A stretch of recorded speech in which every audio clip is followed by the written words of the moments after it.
Hello दोस्तों, मेरा नाम है यश। स्वागत है आपका मेरे चैनल द ट्रेलर में। क्या हो अगर आपके हाथ एक ऐसा डिवाइस लग जाए जो आपको ये बता सके कि कसिनो में आप किन नंबर्स पर जुआ जीत सकते हैं और इस डिवाइस की मदद से आप ये जुआ जीतने में कामयाब भी हो जाएं। आज की कहानी भी दो ऐसे ही स्टूडेंट्स के बारे में है जिन्होंने एक ऐसा डिवाइस बनाया जिसकी मदद से वो पूरे अमेरिका के कसिनो सिस्टम को चकमा देने में कामयाब हो गए और कसिनो सिक्योरिटी को इस बात की भनक तक नहीं लगी कि उनके साथ हज़ारों डॉलर्स का फ्रॉड हो चुका है। चूँकि हर कसिनो अपने यहाँ खेलने वाले हर प्लेयर पर बहुत बारीकी से नज़र रखता है, मगर इस ऑपरेशन में इस्तेमाल किया जाने वाला तरीका इतना हैरत अंगेज़ और चौंका देने वाला था जिसके बारे में ना कभी किसी ने सोचा और ना ही सुना। तो आखिर वो कौन सा डिवाइस था जिसकी मदद से स्टूडेंट्स कसिनो को लूटते थे, कैसे वो इस डिवाइस को बनाने में कामयाब हुए और क्या कभी कसिनोज इन दोनों को पकड़ने में कामयाब हुए, ये जानकर आप हक्का बक्का रह जाएंगे। कहानी शुरू होती सन 1978 से, जब दो कॉलेज स्टूडेंट्स लास वेगस के कसिनो में एक थ्योरी और एक डिवाइस के साथ एंट्री करते हैं। उन्होंने अपने कपड़ों के अंदर एक सीक्रेट डिवाइस लगा रखा था। मतलब ये एक छोटा सा कंप्यूटर डिटेक्टिंग इंस्ट्रूमेंट था जो नामुमकिन को मुमकिन करने वाला था। ये डिवाइस उन्होंने इसीलिए लगा रखा था ताकि उन्हें रूलेट मशीन में आने वाले नंबर्स का पता पहले ही चल जाए और वो दो इन नंबर्स पर दाव लगाकर जुआ जीत सकें। रूलेट मशीन वो गेम होता है जिसमें हर बार व्हील को स्पिन किया जाता है और उसमें घूमने वाली बॉल्स किन नंबर्स पर जाकर रुकेंगी ये बिल्कुल रैंडम होता है, जिसके बारे में कोई नहीं जानता। मगर इन दोनों स्टूडेंट्स के दिमाग में कुछ और ही चल रहा था। इन दोनों का मानना था कि वो इस रूलेट गेम को क्रैक करके जुआ जीत कर बाहर निकलेंगे और वो ये सब कुछ किस्मत के भरोसे नहीं बल्कि साइंस की मदद से करने वाले थे।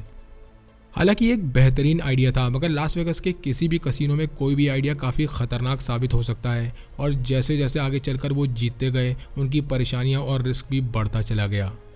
बहरहाल इसके बाद जो हुआ वो कहानी एक ऐसे जीनियस साइंटिफिक एक्सपेरिमेंट की है जो रिस्क और जुनून से भरी थी और जिसने उन कसिनोज को लूटा जो खुद कभी नहीं हारते थे।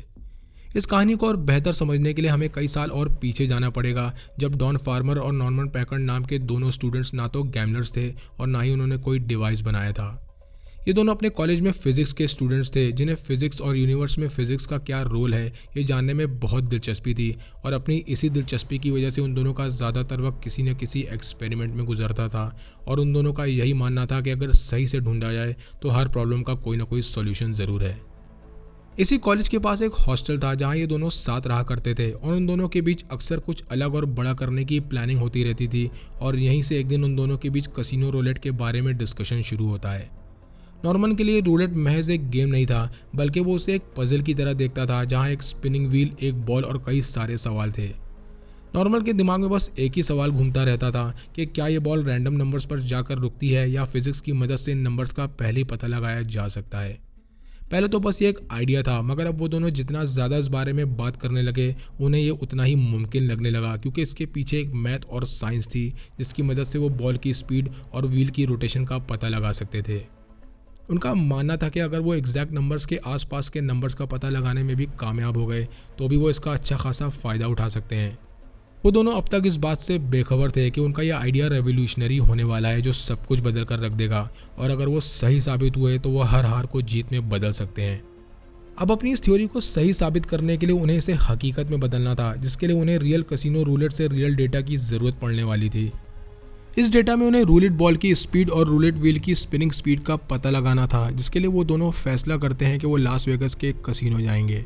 क्योंकि इन कसिनोज में बहुत हाई लेवल सिक्योरिटी होती थी जिसकी वजह से हर आने वाले शख्स पर बहुत बारीकी से नज़र रखी जाती थी और यही उन दोनों के सामने सबसे बड़ी परेशानी थी कि उन दोनों को ये डेटा सबकी नज़रों के सामने कलेक्ट करना था, वो भी किसी को बिना उन पर शक हुए। ये वो दौर था जब कसिनोज में किसी भी तरह की ट्रिक के पकड़े जाने पर उन्हें महज बाहर ही नहीं निकाला जाता था, बल्कि उनके साथ वो सलूक किया जाता था जिसे सुनकर लोगों की रूह कांप उठती थी। मगर इतने ख़तरों के बावजूद भी डॉन और नॉर्मन वो अनोखा तरीका निकालने में कामयाब हो जाते हैं जिसकी मदद से वो ये डेटा निकाल सकें। उनका ये तरीका बहुत ही जीनियस था, जिसमें वो नॉर्मन की शर्ट की आस्तीन के नीचे एक डिक्टाफोन छुपाते हैं और उनका ये प्लान था कि रूलेट टेबल के पास खड़े होकर वो इस डिक्टाफोन का रिकॉर्डिंग बटन चुपके से दबा देंगे। अब ये रूलेट बॉल जैसे ही रूलेट व्हील के एक फिक्स पॉइंट पर आता, वो इस डिक्टाफोन का रिकॉर्डिंग बटन दबा देते, जिससे एक टाइम स्टैम्प क्रिएट हो जाता जिसमें बॉल की स्पीड और व्हील का रोटेशन रिकॉर्ड हो जाता।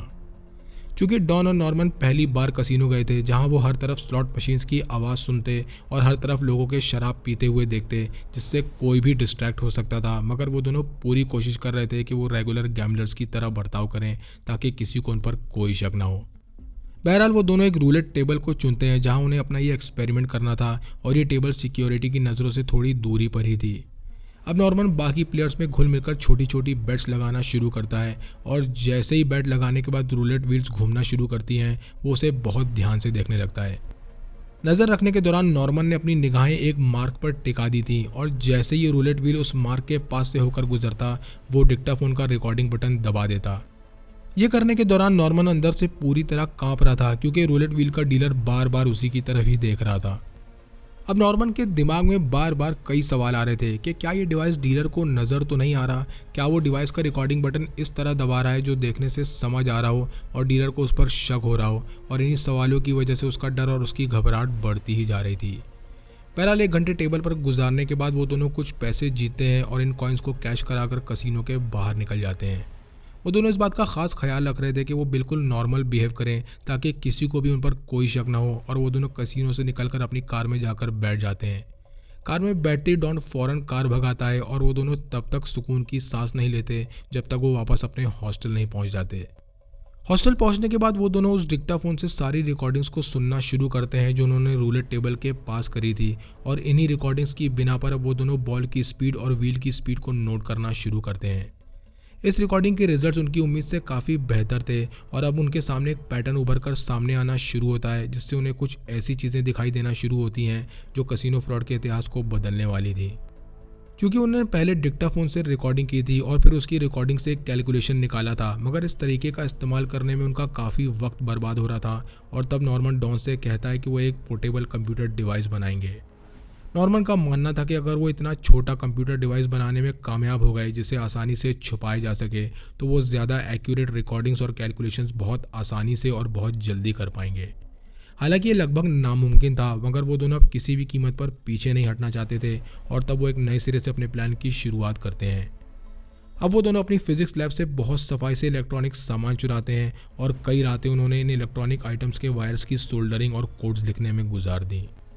हालांकि वो दिन रात इस पोर्टेबल कंप्यूटर को बनाने में लगे हुए थे, मगर जो रिजल्ट्स निकल कर आ रहे थे वो इतने परफेक्ट नहीं थे और उसमें कुछ कमियां थी, मगर कई दिनों की मेहनत और मशक्क़त के बाद वो एक पोर्टेबल कंप्यूटर बनाने में कामयाब हो जाते हैं जो परफेक्ट तो नहीं था मगर पहले से काफ़ी बेहतर था। इस कंप्यूटर डिवाइस को इस तरह डिज़ाइन किया गया था जिसे सीधे चेस्ट पर लगाया जा सकता था, जिसमें से 2 वायर्स निकल रहे थे और ये वायर्स पैंट से होते हुए शूज़ में छुपाए जा सकते थे। ये डिवाइस सिग्नल मिलने पर चेस्ट में एक वाइब्रेशन करता था जिससे ये सिग्नल मिल जाता कि कहाँ दांव लगाना है, और ये काफ़ी था उनकी थ्योरी को प्रूव करने के लिए। अब उन्हें एक और आखिरी चीज़ की ज़रूरत थी और वो थी एक प्रोफेशनल रोलेट व्हील जिस पर वो अपना पोर्टेबल कंप्यूटर से एक्सपेरिमेंट कर सकें, और उन्होंने जैसे ही इस रोलेट व्हील का इंतज़ाम कर लिया वो लगातार इस पर टेस्ट करने लगे।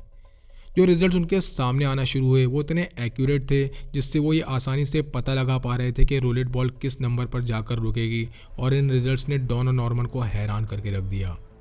अब डॉन और नॉर्मन को लगने लगता है कि उन्होंने कसिनो के इस गेम फॉर्मेट का तोड़ निकाल लिया है, मगर थ्योरी और प्रैक्टिकल में बहुत फ़र्क होता है क्योंकि अब उन्हें अपनी इस थ्योरी से कसिनोस को ठगना था जो असल में एक चैलेंज था। बहरहाल कई महीनों की प्लानिंग, मेहनत और कैलकुलेशन के बाद वो दिन भी आ गया और डॉन और नॉर्मन दोनों लास वेगस के कसिनो के बाहर खड़े थे। नॉर्मन का दिल ज़ोर ज़ोर से धड़क रहा था क्योंकि शर्ट के नीचे चेस्ट पर उसका कंप्यूटर डिवाइस लगा था जिसमें से 2 बारीक वायर्स निकलकर उसके जूते में छुपे हुए थे और 2 स्विच से कनेक्टेड थे। हालांकि उनका ये प्लान फुल प्रूफ नहीं था, मगर साथ ही साथ यही एक तरीका भी था जिससे वो कसिनोस को लूट सकते थे, और नॉर्मन इस डिवाइस के साथ डरते और घबराते हुए डॉन को लेकर कसिनो के अंदर घुस जाता है। उन दोनों ने अपने जहन में एक बात बिठा ली थी और वो ये थी कि वो यहाँ खेलने नहीं बल्कि जीतने आए हैं, और फिर वो दोनों अलग अलग होकर एक रूलेट टेबल के पास पहुँचते हैं जिससे किसी को ये ना लगे कि वो दोनों एक दूसरे के साथ हैं। इस टेबल पर भीड़ काफ़ी कम थी और ये टेबल सिक्योरिटी की नज़र से भी थोड़ी दूरी पर थी जिससे वो फ़ौरन सिक्योरिटी की नज़र में नहीं आते। बहरहाल अब डीलर गेम को शुरू करते हुए रूलेट व्हील घुमाता है और साथ ही साथ रूलेट बॉल भी इस व्हील में घूमने लगती है, जिसके बाद नॉर्मन एक गहरी सांस लेते हुए एक छोटा दांव लगाता है और डेटा कलेक्ट करना शुरू कर देता है। हर बार रूलेट व्हील के स्पिन होते ही वो अपने जूतों में छुपे हुए स्विच को अपने पैरों की उंगलियों से दबाता, जिसमें व्हील की स्पीड और बॉल की स्पीड का पता लगाने के लिए स्विच को 2-2 बार दबाना पड़ता। इस स्विच को दबाते ही चेस्ट पर लगा उसका कंप्यूटर डिवाइस सारा डेटा कलेक्ट कर लेता और एक हल्के से वाइब्रेशन के साथ नॉर्मन को ये बताता कि बॉल किस नंबर पर जाकर रुकेगी। हालांकि ये परफेक्ट नहीं था, मगर 10 में से 7 से 8 बार इस डिवाइस का प्रेडिक्शन सही निकल रहा था और अब नॉर्मन बहुत चौकन्ना होकर छोटे छोटे दांव लगाना शुरू करता है। अब धीरे धीरे नॉर्मन हर जीत के साथ अपना दांव को भी बढ़ाता जा रहा था, जिसकी वजह से उसका दिल ज़ोर ज़ोर से धड़क रहा था। मगर उसे सबसे ज़्यादा खुशी इस बात की थी कि उनका बनाया हुआ डिवाइस काम कर रहा था। अभी उसे खेलते हुए थोड़ी देरी हुई थी कि तभी एक चीज़ उसे बार बार परेशान करने लगती है, और वो ये थी कि घबराहट की वजह से उसके बदन से जो पसीना छूट रहा था वो इस कंप्यूटर डिवाइस को गीला कर रहा था, जिसकी वजह से अब ये डिवाइस जो भी वाइब्रेशन कर रहा था वो एक तेज़ करंट की तरह महसूस हो रहे थे। हालांकि ये करंट के झटके तेज तो थे, मगर नॉर्मन किसी को भी इस बात का एहसास नहीं होने दे रहा था, क्योंकि वो ये बात जानता था कि उसका कोई भी एक्शन सिक्योरिटी का ध्यान अपनी तरफ खींच सकता है और वो दोनों मुसीबत में फंस सकते हैं। इसी दौरान नॉर्मन की नज़र एक शख्स पर पड़ती है जो हाथ में वॉकी टॉकी लिए टेबल के किनारे खड़ा था, और ये कोई और नहीं बल्कि सिक्योरिटी का बॉस था, जिसे पिट बॉस भी कहा जाता था। ये देखते ही नॉर्मन अपनी निगाहें नीची कर लेता है और ऐसे खेलने लगता है जैसे उसने कुछ देखा ही ना हो, मगर पिट बॉस की मौजूदगी से अब उसका डर और उसकी घबराहट बढ़ती ही जा रही थी। बहरहाल जब ये वाइब्रेशंस के झटके नॉर्मन की बर्दाश्त से बाहर हो गए, तब वो फैसला करता है कि वो अब गेम को रोक देगा और अपने चिप्स कैश करा लेगा। वो अपने सारे जीते हुए चिप्स उठाता है और रेस्टरूम की तरफ बढ़ने लगता है, मगर तभी कुछ ऐसा हुआ जिसकी वजह से वो बेहद डर गया। वो भी रेस्टरूम की तरफ बढ़ ही रहा था कि तभी उसे अपनी तरफ बढ़ते हुए कदमों की आहट सुनाई देती है, और ये कोई और नहीं बल्कि पिट बॉस था जो नॉर्मन के पीछे आ रहा था। नॉर्मन डर के मारे वहीं जम जाता है और उसके दिमाग में कई सवाल घूमने लगते हैं कि क्या पिट बॉस को उस पर शक हो गया है, क्या वो पकड़ा गया है। मगर तभी पिट बॉस के वॉकी टॉकी पर एक मैसेज आता है जिसमें उसे दूसरी प्रॉब्लम को हैंडल करने के लिए बुलाया जा रहा था, और वो वहाँ से चला जाता है। अब नॉर्मन बजाय रेस्ट रूम जाने के कैश काउंटर की तरफ बढ़ता है और वहाँ अपने सारे चिप्स को कैश कराकर कसिनोज के बाहर आ जाता है, जहाँ डॉन पहले ही खड़ा उसका इंतज़ार कर रहा था। बाहर आने के बाद वो दोनों चैन की सांस लेते हैं, और उन्हें सबसे ज़्यादा खुशी इस बात की थी कि उनका डिवाइस काम कर गया था, और वो दोनों सेलिब्रेट करने चले जाते हैं। हालांकि वो दोनों ये बात जानते थे कि ये महज अभी एक शुरुआत है और वो दोनों यहाँ बहुत सारे पैसे कमाने आए हैं, मगर इसके लिए उन्हें ज़्यादा प्लेयर्स और ज़्यादा डिवाइसेस की ज़रूरत पड़ने वाली थी। इस बार जो दांव उन्होंने खेला था वो पैसों के लिए नहीं, बल्कि वो अपनी थ्योरी को सही साबित करना चाहते थे कि वो अपनी डिवाइस की मदद से कसिनोज को ठग सकते हैं, और अब वो अपने इस ऑपरेशन को नेक्स्ट लेवल पर ले जाने के लिए पूरी तरह तैयार थे। इस जीत से ये भी साबित हो गया कि फिजिक्स की मदद से रूलेट व्हील के मैकेनिज्म को भी क्रैक किया जा सकता है, लेकिन अगर उन्हें अपने इस इन्वेंशन से बेशुमार दौलत कमानी है तो उन्हें एक टीम की ज़रूरत पड़ेगी।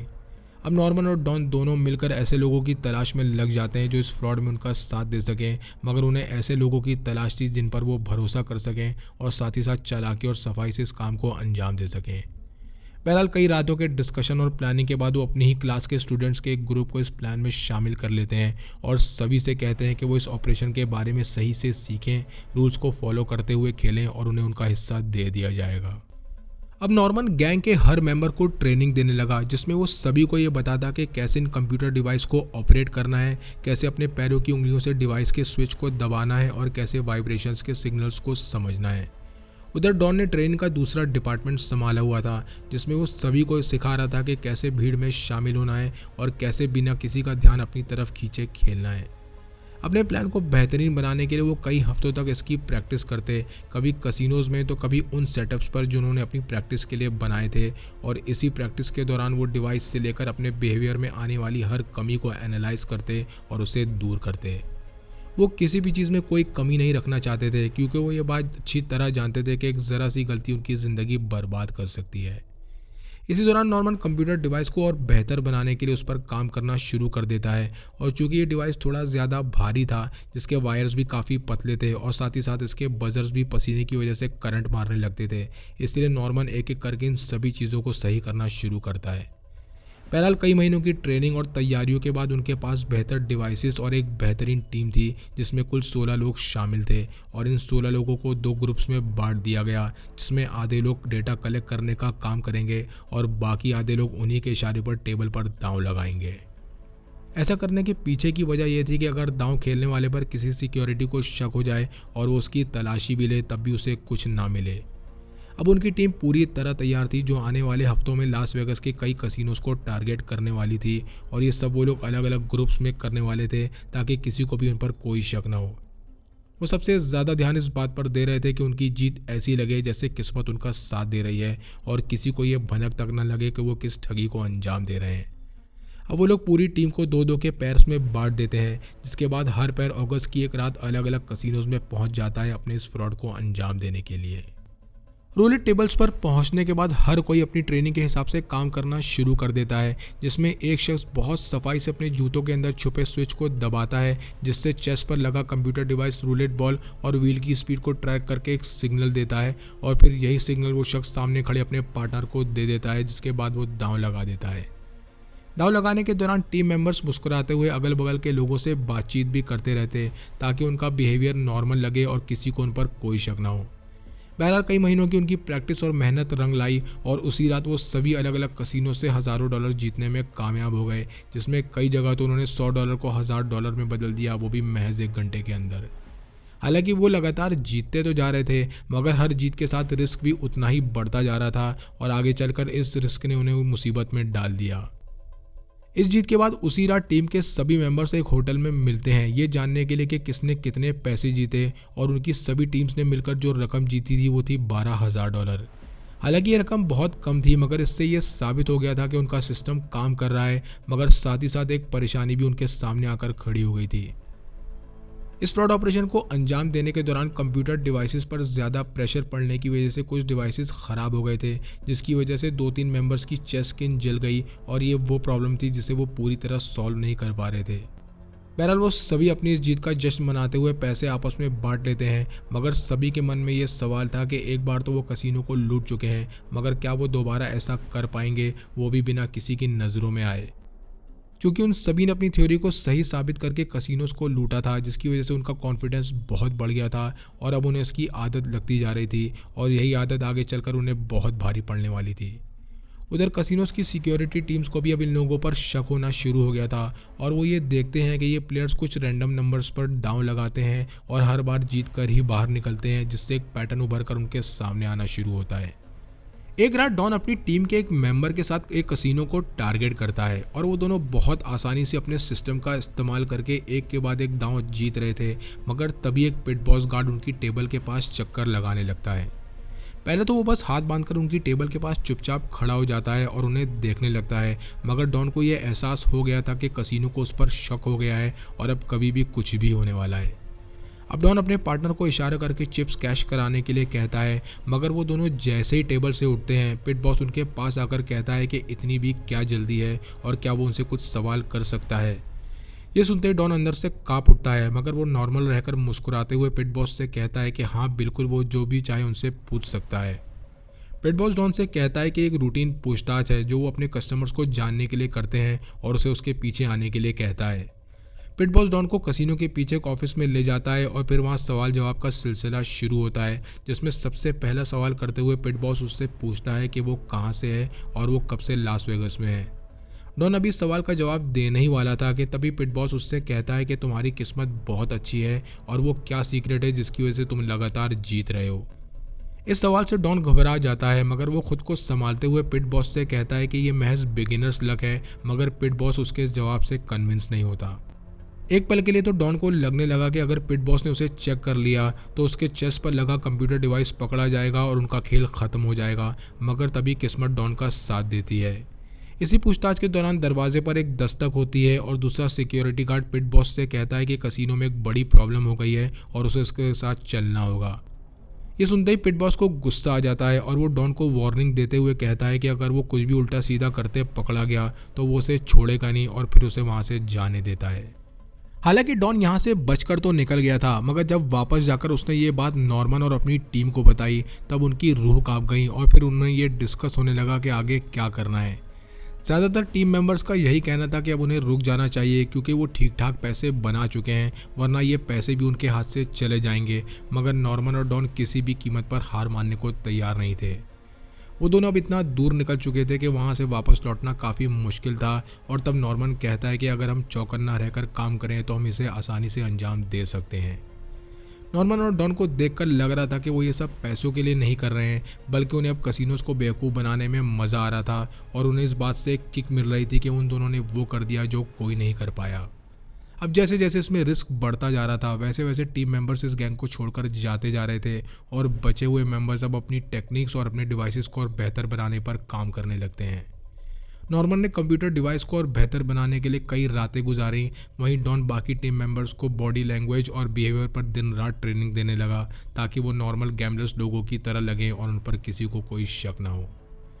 क्योंकि डॉन की पूछताछ से वो सभी बहुत घबरा गए थे और वो कोई भी चांस नहीं लेना चाहते थे और इसीलिए वो अपनी सबसे बड़ी और सबसे बेहतरीन गैमलिंग की तैयारी करने लगते हैं। मगर साथ ही साथ उन्हें ये डर भी था कि उनकी आखिरी गैमलिंग भी हो सकती है। इस बार डर और घबराहट काफ़ी ज़्यादा थी क्योंकि इस बार वो महज रूलेट व्हील के खिलाफ ही नहीं खेलने वाले थे बल्कि वो पूरे कसीनो और वक्त के खिलाफ खेलने वाले थे जो शायद उनकी ज़िंदगी बना सकता था या बर्बाद भी कर सकता था। इस बार भी उनका यही प्लान था कि अलग अलग टीम्स एक ही रात में अलग अलग कसिनोज जाएंगी, मगर इस बार उनकी बेट्स बड़े अमाउंट की होंगी ताकि वो एक ही बार में बड़ा अमाउंट जीत सकें और इससे पहले किसी की नज़र उन पर पड़े वो कसिनोज से बाहर निकल जाएं। डॉन की सभी टीम मेंबर्स को साफ हिदायत थी कि वो अपनी तरफ से कुछ भी नया नहीं करेंगे और वो सिर्फ रूल्स को फॉलो करेंगे और अपने चेहरों पर एक मुस्कुराहट रखेंगे। बहरहाल गर्मियों की एक शाम वो लास वेगस की उन सड़कों पर निकलते हैं जहां कसिनोज, गैम्बलर्स और टूरिस्ट थे और नॉर्मन अपने एक पार्टनर के साथ डाउनटाउन कसिनो चला जाता है। वहीं डॉन अपने पार्टनर के साथ वहां के सबसे बड़े कसिनो में एंट्री करता है। डॉन जैसे ही कसिनो में घुसता है वहाँ जगह जगह लोग उसे अलग अलग गेम्स खेलते दिखाई देते हैं और हर थोड़ी देर में किसी न किसी के जीतने का सेलिब्रेशन हो रहा था और वो भी अपने पार्टनर के साथ एक रूलेट टेबल पर जाकर बैठ जाता है। इस बार ये कंप्यूटर डिवाइस नॉर्मन के पार्टनर ने अपने चेस्ट पर लगाया था और वो रूलेट व्हील्स के घूमते ही जूते में छुपे अपने स्विच दबाता है, जिसके बाद ये डिवाइस बॉल और व्हील की स्पीड मेजर करके एक वाइब्रेशन करता है और नॉर्मन का पार्टनर ये सिग्नल उसे दे देता है। हर बार अपने पार्टनर से सिग्नल मिलते ही नॉर्मन अपना दांव खेल देता और वो दोनों जीत जाते और अभी तक तो सब कुछ बहुत आसानी से और बहुत सही जा रहा था जिसमें वो अलग अलग रैंडम नंबर्स पर जीत रहे थे। मगर तभी कुछ ऐसा हुआ जिसने उनके इस फ्रॉड ऑपरेशन को हमेशा के लिए ख़त्म कर दिया।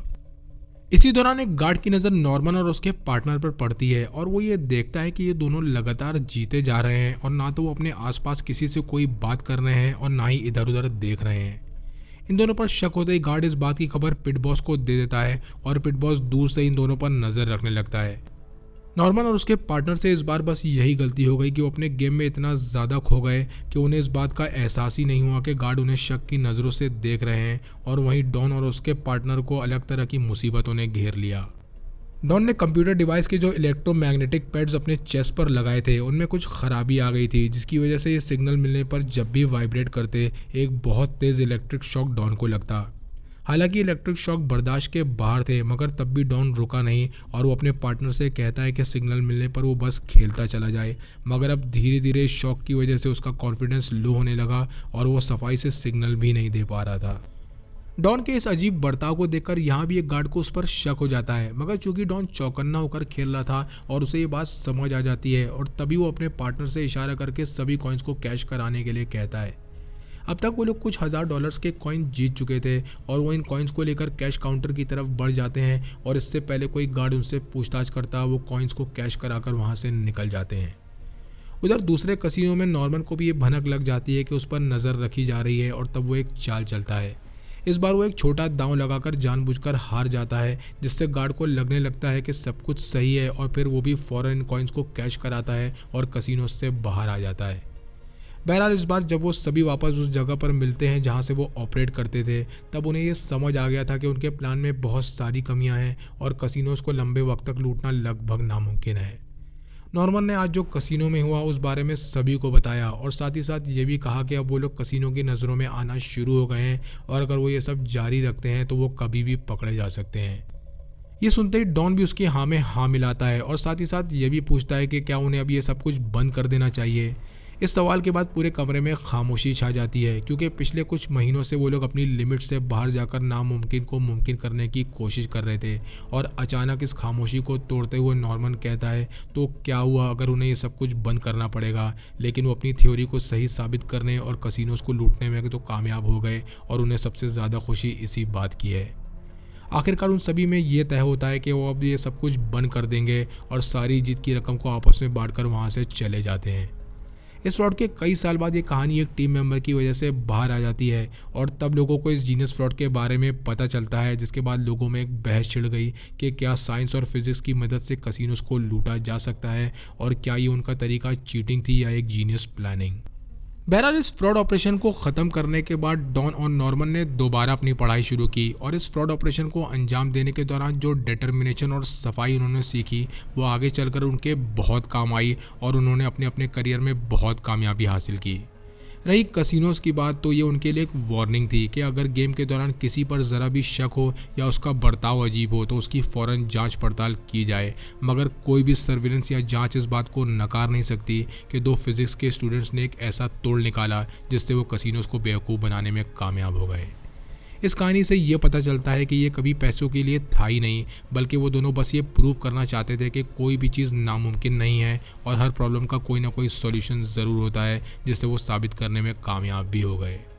आपको ये कहानी कैसी लगी कमेंट सेक्शन में लिखकर ज़रूर बताएं। चैनल को लाइक और सब्सक्राइब करें। मिलते हैं नेक्स्ट वीडियो में।